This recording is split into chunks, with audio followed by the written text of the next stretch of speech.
see that everything works. And my topic is less technical, but I guess it's also an important one in regards to tech talent, because tech talent is the force that builds the technology around us. And my topic will go into recruiting trends in 2025. I'm also sure that many of you who are present here are either involved into talent decisions in your company, organization, or you impact those decisions. Hence, we're going to talk about recruiting trends in tech in 2025. Some of them are the continuation of what we have already seen in 2024. Some of them will be independent new shifts of their own. So let's dive in. If I talk briefly about myself, my name is Ann. I'm the CEO of Outstaff Your Team. We're an IT staffing service company, and we help tech startups and growing businesses all over the world to flexibly grow with pre-vetted tech talent. That regards digital, creative, and tech. So we find, hire, and co-manage top tech talent globally. Currently, that's more than 100 clients, and the candidates we deal with are from more than 30 countries.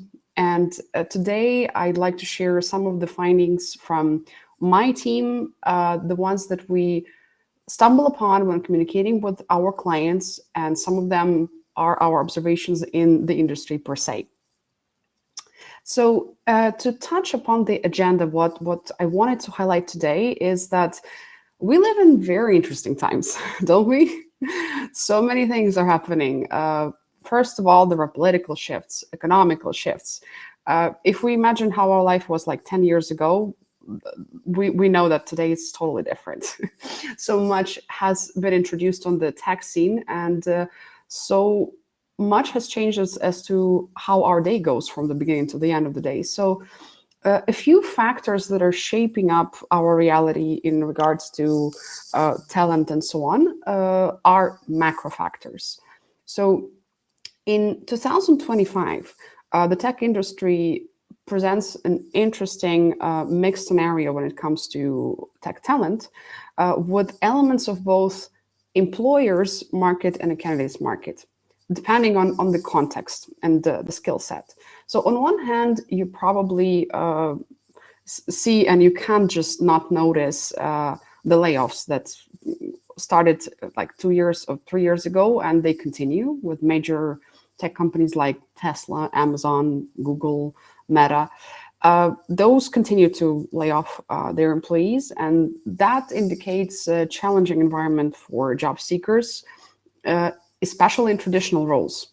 That's, by the way, something that, Anna, you touched a bit in your presentation, that the work is reimagined. So many positions are becoming obsolete because of technology, because of AI breakthroughs. Another thing is what I slightly touched is economic uncertainty. So political shifts and economical instability lead to cautious hiring practices from companies, and potentially they favor employers in negotiations of the compensation and benefits package. But on another hand, if we talk about these processes through candidates' eyes, there is high demand for specific skills. And you are all in luck because they're all in tech. So significant demand for specialized skills like AI, machine learning, cybersecurity, cloud computing, and DevOps. This demand, it goes faster than the supply can catch up, and therefore candidates have an upper hand and they leverage the job market. So this is good news.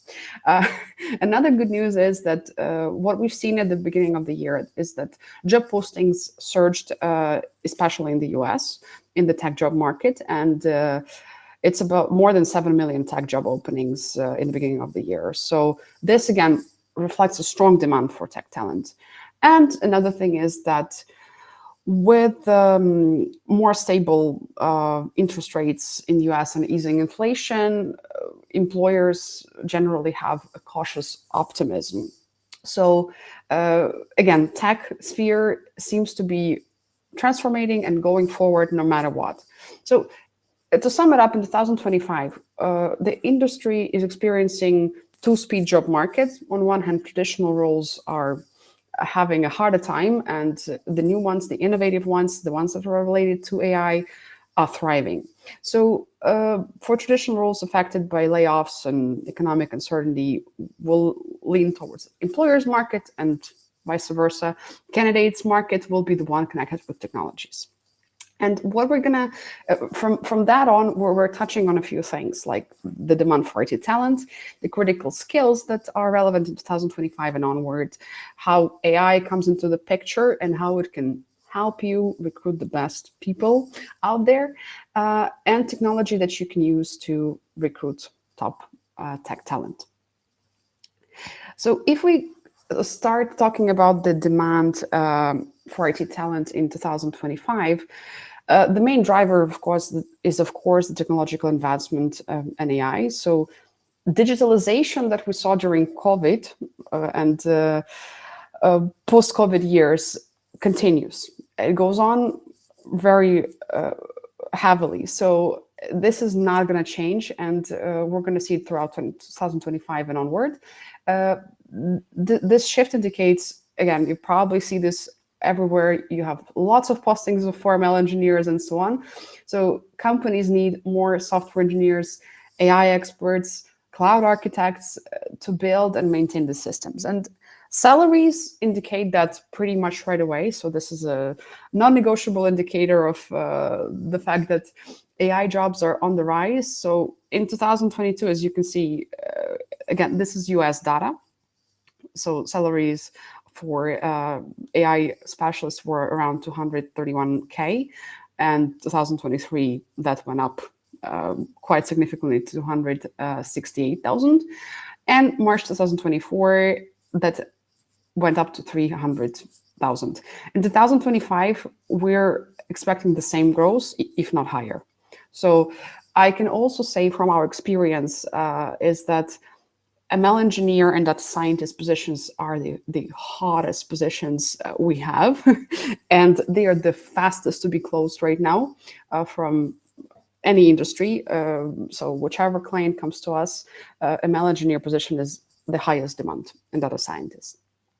So the numbers speak by themselves, and I also can say that negotiations for the salary become super hard on that part, because employers are not yet ready to put out this much money. At the same time, they understand that they need those specialists, and good news is that usually they're able to meet in the middle and actually have a beneficial partnership together. Another interesting thing is that the global spending on digital transformation and technological advancement will continue to grow, according to Statista, and is going to reach about $3 trillion in 2025, despite any pessimistic trends when it comes to economy, politics, etc. So again, congratulations on being in the right field at the right time and making the world change happen. So if we go to skills that are in demand a bit more specifically, so major, let's say, directions that fuel the industry are DevOps. And here we talk about DevOps and automation, because companies continue automating their workflows. DevOps engineers are essential for building and maintaining CI/CD pipelines. So that's not going to slow down in 2025, but more like intensify. Blockchain technology. As blockchain expands, experts in distributed ledger technologies will see their value only rising. Full stack development. Developers skilled in both front end and back end are more beneficial for the companies for various reasons. For the fact that they have a broader view on the product, and for the fact that they can be utilized in a more optimized budgets nowadays. So you probably have seen those tendencies that many companies worldwide are keeping a very close eye on how their budgets are distributed, and therefore full stack development becomes an answer here. So it's a more universal role, more strategic, and beneficial for businesses. Of course, cybersecurity is relevant more than ever with all those concerns, Anna, that you mentioned before, of how the data is being handled, who stores it, where, how it is utilized, how secure are the databases, etc. So cybersecurity is on top.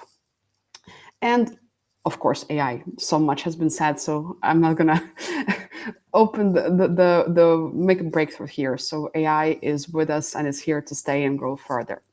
If we stop for a second, this is something that we were quite fascinated with. This fact we got from Featured, because we, with my team, we frequently ask experts in the area, in tech community, about their observations and focus questions. And cybersecurity topic comes up quite frequently. So Cybersecurity Ventures said that unemployment rate for cybersecurity stays around 0 and will likely remain the same in the coming years, which means that cybersecurity specialists will have no problems switching a job or getting a really fair pay. So again, this is great news for cybersecurity guys out there. If we talk about tech talent market trends, so we're singled out about 5 of them that are the major ones. So as I mentioned before, on one hand, businesses have high demand for tech talent in those areas we covered right now. And the supply of the market, meaning the number of qualified specialists and candidates who could fill those roles, is lagging behind. Even though many companies and governmental organizations are investing into education of so many young engineers worldwide, and good news, women are among them in many countries, still there is a, let's say, backlog in that area. So developers and engineers have, again, an upper hand and great momentum to get really competitive and interesting jobs. What it means for companies, if you're looking to get a great engineer to your team, we recommend you shift your focus to international talent pools. So just because, for instance, you're used to work locally, it doesn't mean that you can find great specialists in a few countries away from you, or 1 or 2 time zones away from you. So that could be a great solution in the time of talent shortages in tech. AI and automation, of course, is a big one. So unlike in 2024, where globally companies were leaning towards hybrid, combining office and remote, 2025 presents a situation when talents are no longer agreeing to this scenario, and they really demand remote. And we, as we understand, many companies will answer to that demand and will actually go remote. An interesting fact from us, from 2022, I guess, we haven't had a single client that wanted a team in the office.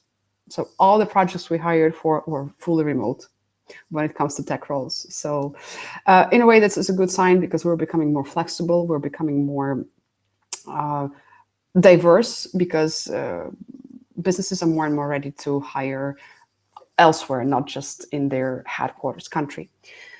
Another important part is cybersecurity skills. So while businesses before were generally demanding cybersecurity experts, now the focus is shifting to looking for cybersecurity experts who are very deeply educated and ready to give answers on AI-driven threats. So the threats that Anna talked about in her previous presentation, this is all hot, burning questions for businesses, and businesses need cybersecurity strategists who are proficient in managing AI-driven threats.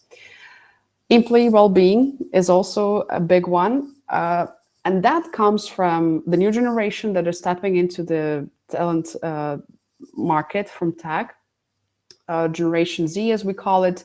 Uh, while we already saw this trend starting in 2022, 23, 24, now it expands and it emphasizes the work life work. So we no longer talk about work life balance. We talk about work life integration, and the benefits are becoming more tailored for remote workforce. So this is no longer a, let's say, option. So this is something that a new generation coming into the market demands from their employers. And lastly, the flexibility in the workplace. So that's another key we kind of covered a bit. So permanent remote is here to stay. And employers are aware of that, even though they're resisting. But we foresee that 2025 is going to be a breakthrough here. And so many more companies are going to be fully remote. Of course, AI is a big one. So when we talk about how it facilitates our daily operations for any business, it helps us derive insights from large amounts of data and utilize that, in our case, for search and efficient use of talent pools. And in order for you to attract great talents, you need to build your own talent pools in your organization, because as soon as you have new vacancies opening, you will have a very quick access to the qualified talent for your business needs. I wanted to also dive into the tools that you can actually use in your daily work and the must-have features these tools might have. So right now, the market is full of various tools, which are usually called applicant tracking systems or recruiting CRMs, etc. And you might have seen ads and promotions of various AI features. Many of them are a hype. So we tested many of them, so we can say that many of them are not as efficient as they claim. However, there are many of the features that are a must-have and will save you a ton of time while searching and processing candidates that you need for your organization. The first one is AI sourcing and outreach feature, because with any tech position, especially middle, senior, and onward, we understand that the best candidate is passive. So you can't just post a job and hope that the best people are going to apply.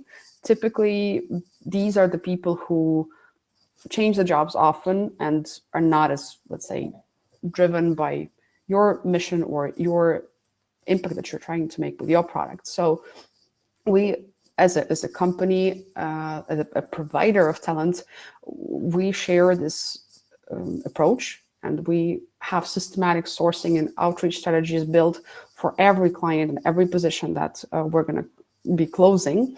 And this is one of the most valuable technology feature that we can use is automating the sourcing and outreach part in order to get access to the best candidates on the market. Another powerful feature that you should be looking at is ranking candidates with AI.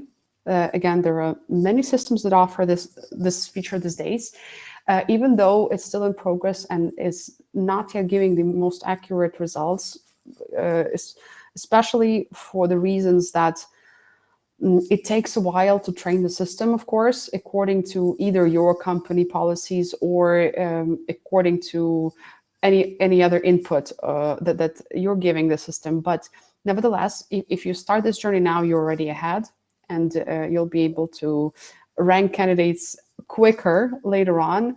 And of course, the biggest challenge here is to give your model the most accurate data you can give, and to train the system frequently. Another part is powerful analytics, because all the decisions about hiring, about recruiting, and so on need powerful analytics for you to be able to analyze the data that you have in the system. So luckily, many systems have this nowadays, and the analytics becomes more powerful, and you should use it for your benefit. Another very useful feature that we recommend looking at is a system that allows you to resurface talent. So let's imagine you met a great fellow engineer on a, I don't know, conference like ours or some kind of event. You would like to keep in touch with them. You don't have a position in your company right now, but you know that this person can bring value to you later on. So it's great to add those people to the ATS database and for the system to be able to resurface this particular talent when the need arises. So this is an invaluable feature that will save you a ton of time. And lastly, automated stages and feedback. I'm not sure how many of you have to, well, all of you have been searching for a job for sure, at least once in your life. So I don't know about your experience, but what we hear from candidates is that very often, unfortunately, they're left without prompt feedback and without updates on the interviewing process, which we as a company always try to maintain. So we want to be sure that every candidate is informed and aligned about where they are in the hiring process. Therefore, what we use are the features that automate the stages. We never miss, 99%, I can't say never, but again, we strive for the 99% of timely feedback. If we promise a person that we're going to be back within 3 days with a decision, that's what we do, and the system helps us do that. And this is something that helps you win the talent out there because they feel that you as a company care. So it's a two-way street.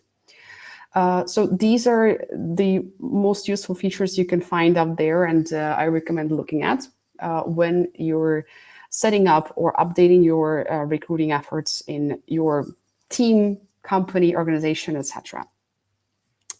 Another thing I wanted to emphasize here, we're going to touch upon that a bit later as well. So this is like a thing that goes like a little thread through the whole conversation about AI and how it can be used in recruiting efforts.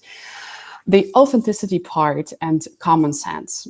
So as you probably know, each of you, when you interact with any organization, let's say you're chatting with your internet provider, or I don't know, you're ordering something on Amazon or another shop out there, you get annoyed when you get automated bot replies that don't understand what you're asking them. I mean, they would give you some I don't know, templated answer, and that kind of takes you off the conversation, right? You're getting mad and so on.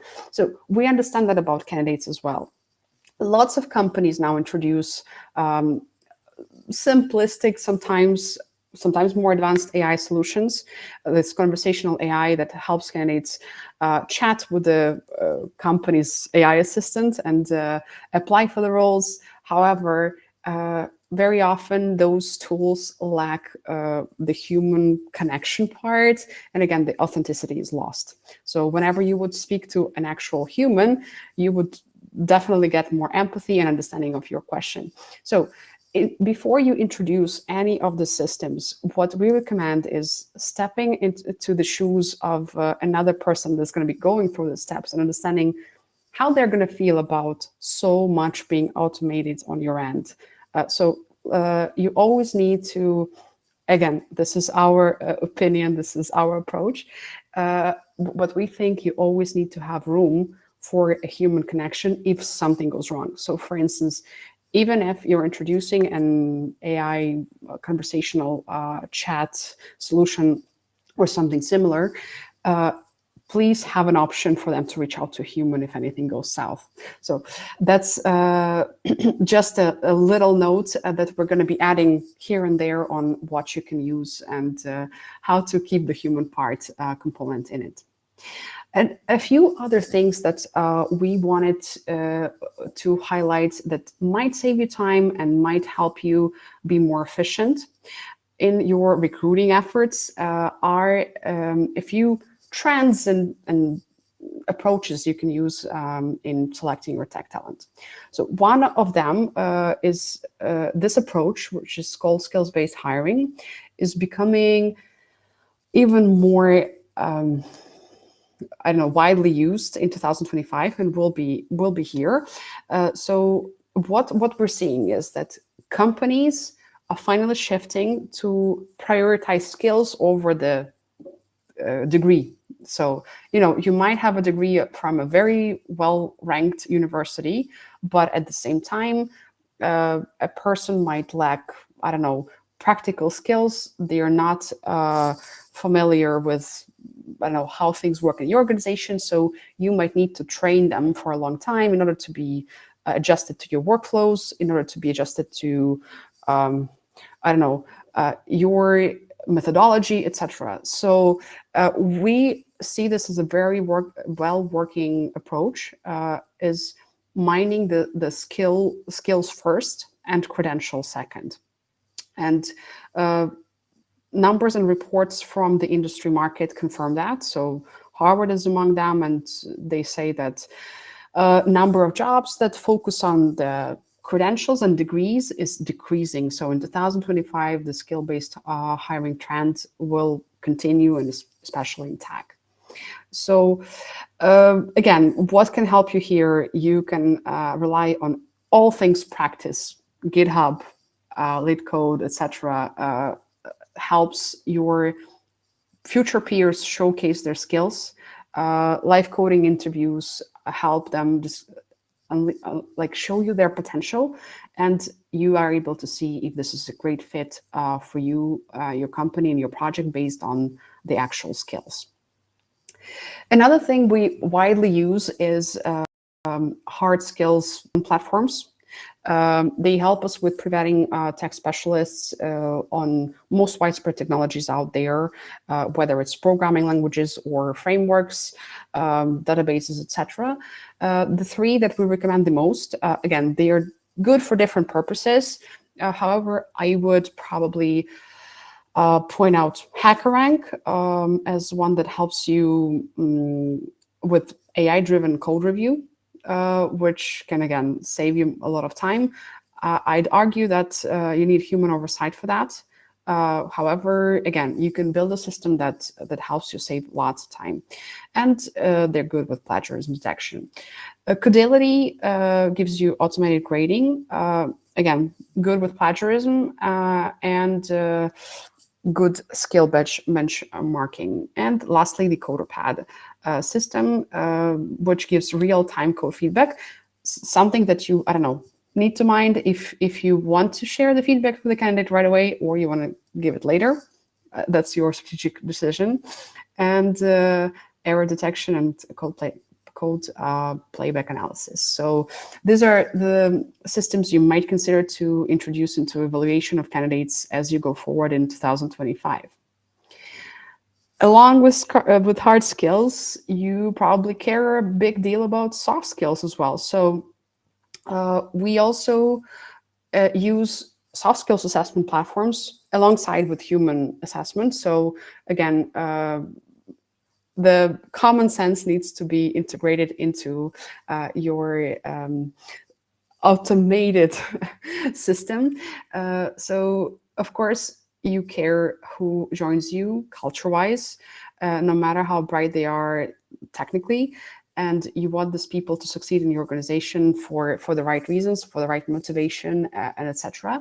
So there are good tools on the market, AI-powered, that help you with soft skills assessment, and I think it's a good time to start to help you do that. One of them is Pymetrics, and again, you can try, keeping in mind that it needs a human oversight and continuous improvement and perfecting. Among things that you might find useful there are the neuroscience-based games.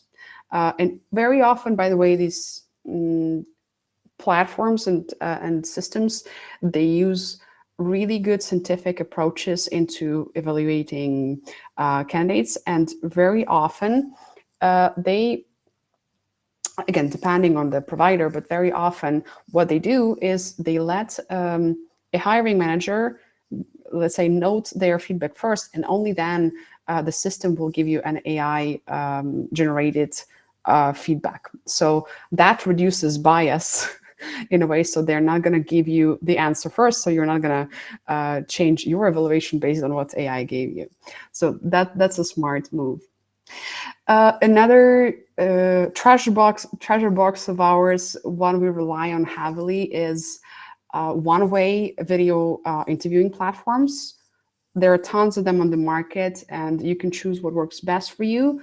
But it helps us save up to 12 hours a week for one person who's involved into hiring decisions by just reviewing small videos that candidates would record about themselves based on the questions you give them. It could be something as simple as questions about their previous experience, or what they're looking for the next journey of their career, etc. So that is a great start of launching a position you're trying to fill, and that will help you reduce time on actual interviews, tech interviews, culture interviews, etc. And those systems also come with handy automation features, so I highly recommend introducing them to your organization. And I also wanted to talk about some things we should be mindful of. All of these tools are wonderful. They give us a lot of opportunities. However, again, it's a two-way street, and we always need to mind another person on the other side of the screen, right? Because nowadays we do it all remotely, especially given the fact that tech people, engineers, developers, cybersecurity specialists are typically more introverted than leaders from hiring teams or management teams. So it's especially useful to collect feedback as much as you can and listen as much as you can. Are they actually okay with the roadmap that you're offering them? So with video interviews, some candidates may feel uncomfortable with sharing too much of personal information, especially if they don't know how their data is being handled. So if you're planning to do this, please write somewhere a note or some pop-up explaining them why you're collecting this information, how it's going to be handled, who's going to have access to it, and whether they have an opportunity to ask you to delete this information and get a report on that. So this is, again, very important for a person to feel safe about sharing something personal with you. Another thing is that, yeah, of course, there are biases, and in order to launch any system, please be mindful of how, what is the data that the system was trained on, or what is the data that you are feeding the system to train it on. So if it helps to involve as many decision makers or experienced people as you can, do that in order to have more diverse backgrounds in play and more quality data to help your models to train on it. Another thing is that we're noticing many companies, especially when they're on the initial stages, I don't know, it's a startup, it's an MVP stage, job advertising, job ads work. Yes, of course, you would post a job on LinkedIn or some other advertising platform, and you would get some amount of candidates. Again, sometimes it's something popular role, or it's not that popular, but relying solely on that is not gonna be an answer in the long way forward. So depending on the role, it may be as little as 5 applications over 2 weeks, and you need to actually actively source, actively engage with talent in the places where the talent is. And nowadays, there are so many places. TikTok is not the last. So as well as various communities out there. So whenever you're launching a position, think about where the target audience is and how you want to access it, because most likely some of your job placements are not going to be even seen. So that's something to think about. And again, what I said about chatbots, it has to be a two-way street, and a person needs to be able to request a human in case they actually have questions not covered by your solution. And the truth about tech people is that no matter how advanced we are technologically, we have the most access to technology than any people on earth. We still don't like when something is too automated and too imperfect. So sometimes we need a human to talk to, or to at least to know that they are fixing it. So they heard us and they're going to fix that. So yeah. And lastly, whenever you're introducing an AI recruiting tool into your recruiting stack, these are the questions we wrote down as a sort of checklist for you to be able to see if this is something that is actually gonna help you. So the first one is, does this tool actually improve what you're trying to improve? Because you can see so many attractive ads and offerings out there, and they're amazing from the marketing perspective view. But again, keep in mind, what are you trying to solve? Does that improve your efficiency? Does it save you time? Does it provide you with more accurate data, more accurate evaluation, etc.? Does it make it easier for the candidate to find you, and so on? Another part is, can this AI tool be integrated into your existing ATS system or other tools you're using? So sometimes the very lack of integration can already cause you so much time waste, which is crucial for any business. Mind that. Is it easy to use? Maybe for you it is. Maybe for the rest of your team it's not. So please mind the fact how soon you can bring it into your workflow, and whether anybody in your organization will require long-time training, because that's also going to drain resources from your business. The quality of databases, something that we kind of touched before. And I think it's a good question to ask any provider what approaches they have to databases, the training of the models, etc. And especially on how you can train that model. I think that's, again, one of the crucial questions nowadays with any AI tool there. Then data formats, and something that Anna also touched is the facial recognition, right?